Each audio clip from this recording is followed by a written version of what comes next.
Hi guys, I'm Foxx your host with the most fur, and I'm looking a little scraggly today, I know, but that's how it rolls.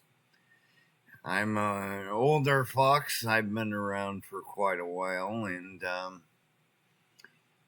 I've been really thinking the last few days and weeks about what kind of videos I want to do, like what kind of topic videos do I want to do, and well, where usually I don't have any problem coming up with topics. It's just like, which ones can I talk about and say that haven't already been said and or not said enough, right?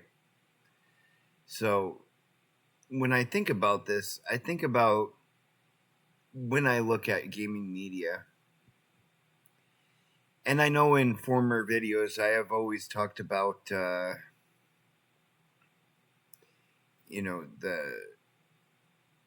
how I view the pessimism and stuff. But I'm involved in a lot of gaming groups, and I do follow a lot of the gaming journalists and things. And if you ever seen the comment sections, you might have seen me, Foxx on there a few times being based or maybe even cringy or way too optimistic, I guess. But well, let me give an example, right? We got like Night Rain, right? Coming up uh, the 30th of this month, right? And the gaming journalists have been giving it a 6, a 7, or an 8 out of 10. And that's not actually too surprising. It's very much a spin off game, right? And it was a surprise for a lot of us that it was even going to be a thing. But a lot of the sentiment around it, I think, is a little cross. Like, gaming journalists gave Veilguard 9 out of 10, was it, from IGN? But yet they give Elden Ring Night Rain a 7 out of 10. And this is in part why I don't do reviews, to be honest. I just don't. I don't feel that it's right to put a arbitrary number onto into a game. It just doesn't reflect the whole, and it's usually just from one reviewer too. Like, just it's not the same. When it came to critics, like in movies, right? We had Siskel and Ebert for a while, and then eventually, what was it, Roper and Ebert? And they sometimes agreed, and then they sometimes disagreed. And one would give thumbs up, the other would give a thumbs down. It was just, but if both gave it a thumbs up, you knew it was a great movie, or at least one we're seeing. But that's another mentality too. Like, is a game worth something? Like, is it gonna be worth the price? Night Rain's $40. What do you got to lose, man? Like, are you so stretched that you got to wait for reviews and all these things to, play video games? I don't know. For a $40 game, is it that much of a money stretch? Like, maybe if You can't risk $40. You're in the wrong hobby, man. Another thing I see floating about on gaming media is people refusing to shut up about $80 price tags on video games. And where I understand the sentiment, we want $80 of value at least if they're going to charge that much. I really don't see it as a big deal. I just don't. Gaming prices will always be what gaming prices are. You're either going to pay for it or you're not. It's fine. Like Borderlands 4, I'm not very nostalgic or very too deep into Borderlands. At least not yet. I bought the Pandora's collection, I think it was, like a couple months ago, and I'm still getting my feet wet in Borderlands 1. So it's going to be a while before I even think about getting into Borderlands 4. But if you're hyped about it, by all means, pay 80 or whatever that guy said, The true fans will, as he put it. But it's just weird to me that the gaming community is just so much like this. Let me give another example, right? You got Intergalactic from Naughty Dog. They came out of nowhere with this, right?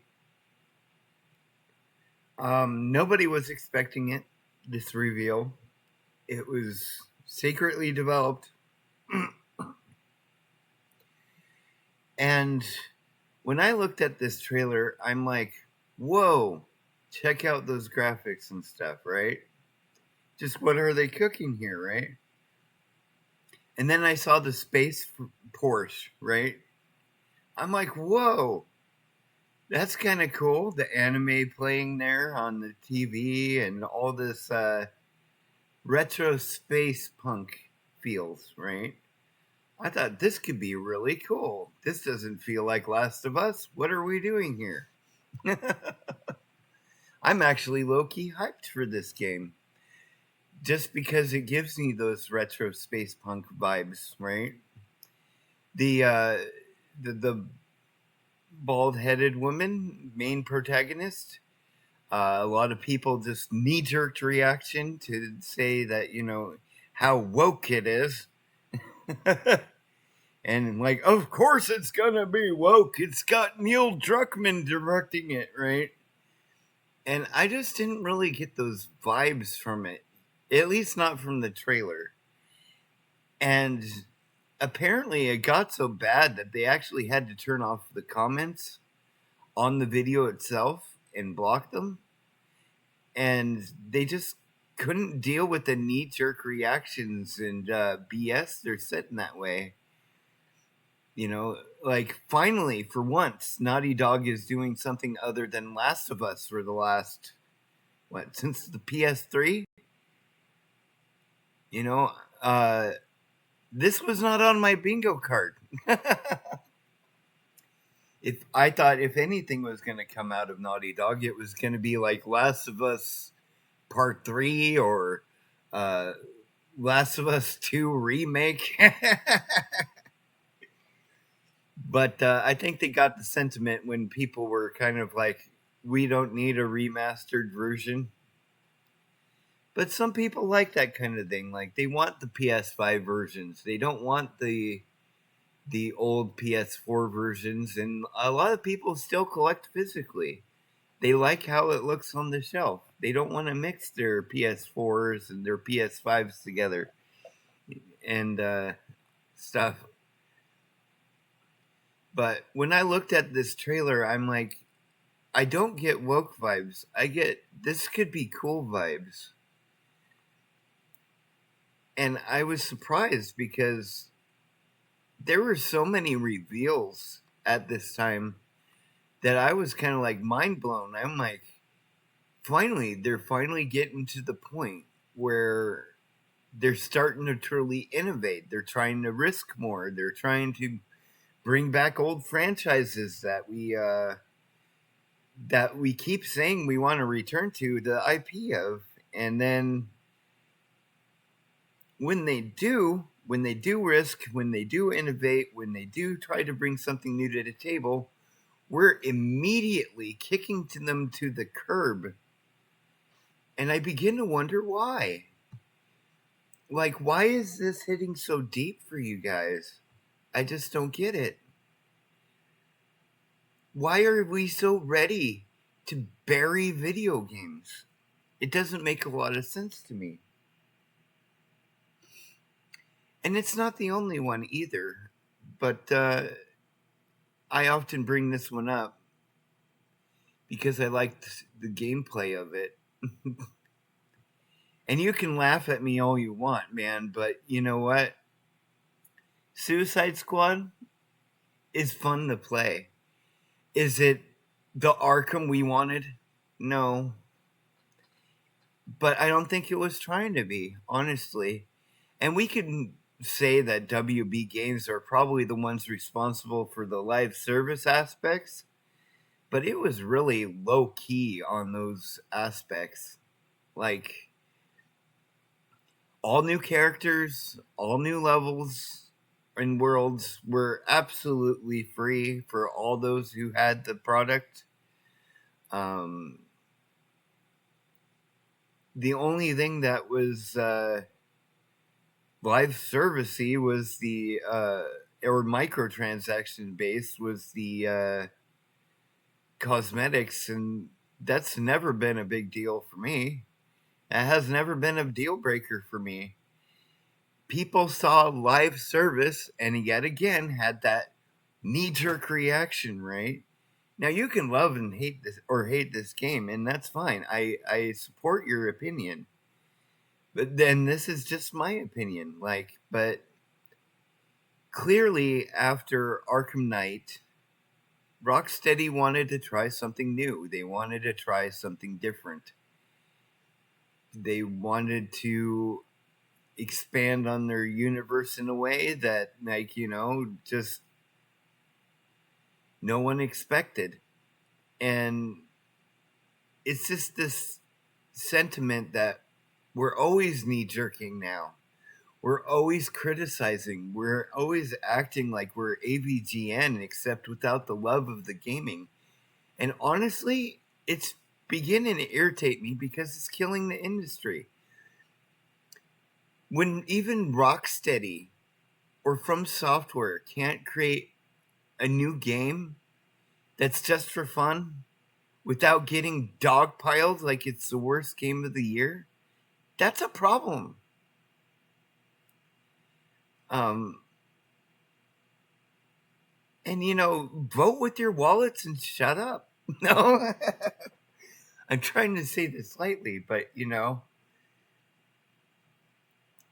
I see just so much angry sentiment. I begin to wonder if gamers like games. And I don't like how we're kicking gamers or games to the curb just because of stuff, right? I could talk about Forspoken. And I do often.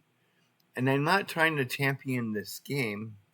I'm trying to champion the idea of the game. This was a brand new engine. This was a brand new IP. This was, them innovating. They're doing all the things that we asked them to do. And then when it does, we're so quick to judge and meme or meme, however you pronounce it. But we're so ready to kick them to the curb. It's like we want game studios to fail, right? And I may not like the idea of AC Shadows and games like that either, but I wasn't very vocal about it. I just didn't buy the game. I plan to one day when the price drops. I'm not paying $70 for it, but and it's not like I don't like Ubisoft games either. Like, Sometimes they're good to just turn your brain off, play for a while, and play that checklisty kind of stuff. You don't always want that deep game like Elden Ring or Witcher 3 or I don't know, whatever is up your guys' alley, God of War or etc. Like I I think in my mind that it's just like I'm almost embarrassed being a gamer because we're telling these companies don't innovate, don't try new things. And then when they do listen to that angry sentiment and they do remaster, re-release other games, then we're complaining that it's just a cash grab. Like, for fluff's sakes, guys, it's just video games. Are you like the Ebert of video gaming where every, hot take or 2 cents have to be mentioned? Do we really have to have comment wars on every gaming post about, what they don't like about a game? When it comes to Night Rain, people are like, it doesn't have crossplay. No From Software game ever has. And then they go, it's just a cash grab. Well, yeah, the idea behind video games is to make money. Of course they're going to do whatever they can to get you to buy it. And then they're like, it's too hard to solo. Soloing was never the intent behind Night Rain, okay? It's a multiplayer game. It's a roguelike, Souls-like. And then the other angry sentiment is, it's like Fortnite. It's not Fortnite. It's not even close. It has a closing circle in a 40-minute span, sure. But it's not a Fortnite game. It's not a Battle Royale. It's a roguelike, Souls-like. Multiplayer. Do you even know the reason why they actually went and made these games? Why they made Night Rain in the first place? Did you ever read that interview or care? Did gaming journalists care to look this up? Probably not. I didn't even switch the scene. You guys didn't see that footage at all. I'm sorry. You just saw me rambling and talking, but still, I just it bugs me, man. It bugs me. Because as a gamer, I love gaming. I do. I love gaming. It's my favorite hobby. I want them to try innovating. I want them to try something new. I love the concept of Night Rain. And if you want to go back to that mindset, right? That of why they made Night Rain in the first place, right? This was based on our feedback of Elden Ring. A lot of people said that they like the multiplayer experience but don't like the invasions. And they don't like how difficult it is to get parties going. It's a little weird. But now they're streamlining it, right? And they're trying to give us that Elden Ring experience that's quick, that's multiplayer, that's fun. And isn't that what it's supposed to be like? And they even went out of their way to introduce like video games or the bosses from the older games like Dark Souls and stuff.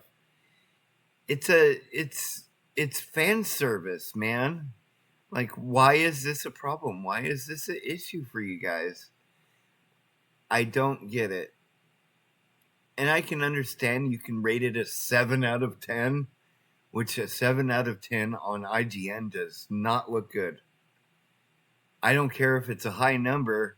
They don't see it that way, man. They rather bury Night Rain and make it seem like, who asked for this? Fans don't want this. I think true gamers just want to have fun. But it's this entitlement that like every game has to be game of the year or some kind of epic experience. And I don't think that's the case, man. It doesn't always have to be the bee's knees. And you know, Veilguard. This is a tough one for me because I originally played it on PS Plus because I didn't know what to expect. I had planned it to buy it eventually anyways, but I held off. I got it on PS Plus through the monthly thing, which was rather quick, 3 months release, and you're already on PS Plus monthly giveaways, right? For subscribers. But as I played it through, I wasn't looking for what was broken. I wasn't looking for what was woke. Although Tosh is very eye rolling, let's say. But overall, the game I thought was fine. I liked the concept. I liked the concept of the elven gods and the story based around them, and the idea that Solus was trying to actually transfer them to a new prison. And it's because of us trying to stop Solus that they got released in the first place. Next thing you know, we got blighted dragons around. We got all kinds of crazy stuff that happened. And I like that. And the little, dramas inside of the main hub area. I liked Veilguard. I'm just saying that. It was fun to me. I liked the story and I liked playing through it. Is it game of the year? Is it the best game ever? No. It was never going to be that. But I do think it was thrown on the bus, made a joke to bury them or try to get people not to play it, to give it bad reviews, to establish their anti-woke ideology. And it's just harsh, man. And we wonder why game developers are saying that they hate gamers sometimes. It's because of our knee-jerk reactions. It's not because they don't get our criticisms. I'm sure they read plenty of them. But when our criticisms are flat and lifeless, like, woke, they're like, okay. What did you like? We didn't like it. It's just garbage. I don't like this sentiment. I don't like it, man. And even games that I was hyped for, like Wonder Woman, get canceled before they even begin. Why was I hyped for Wonder Woman? Because there's never been really a Wonder Woman game, man. And this was Monolith Studios. Like, why not? This could have been cool. And then people act like, well, nobody asked or wanted for this game anyway. I did. I wanted Wonder Woman. I'm actually sad it's not going to release. I'm even more sad that we didn't get any kind of gameplay video of it or anything. And it's like, of all the people who should be hyped for games, it should be gaming journalists. Aren't they the ones who are trying to, supposed to be, blowing smoke up our butt and saying, buy this game? Like it's the best thing ever. Remember gaming magazines when they would tell you that like um it was just fun? Buy this game because it's fun, it's functional, it plays. Maybe wait for a sale on some? I don't know. Maybe I'm just too much of an old man yells at cloud, but I don't feel like the gaming industry is all that bad in shape. It's like people want it to be dead, and I don't like that mentality. Is gaming dying? No, I don't think gaming is dying. I think we're killing it. And, you know, I just want to say this because it's a bit of a rant. I want to get it off my chest. I'm I feel like I don't have enough voice enough on Facebook and other places to where people really truly understand where I'm coming from. I want companies to risk. I want companies to release new IP. I want companies to try new things. And I want them to feel comfortable doing so. You know, when Square Enix is looking to remake FF9 or 8 or 10, this makes me sad. I rather have Final Fantasy 17, to be honest. People talk about Oblivion remastered, and I'm sure it's great. I'm sure it's a competent remaster, and I'm sure it touched people in their member berries. But I rather would have had Elder Scrolls 6. I want new. And remakes and remasters are okay. I'm fully down with this, but when we're putting this in front of innovation, it bothers me. Let me know in the comments below. Am I the only one? Am I old man yells at the X cloud? Am I a canary in the coal mine? Is gaming dying? Let me know in the comments. Here's your depressed Foxx Psycher signing out. Thanks for watching.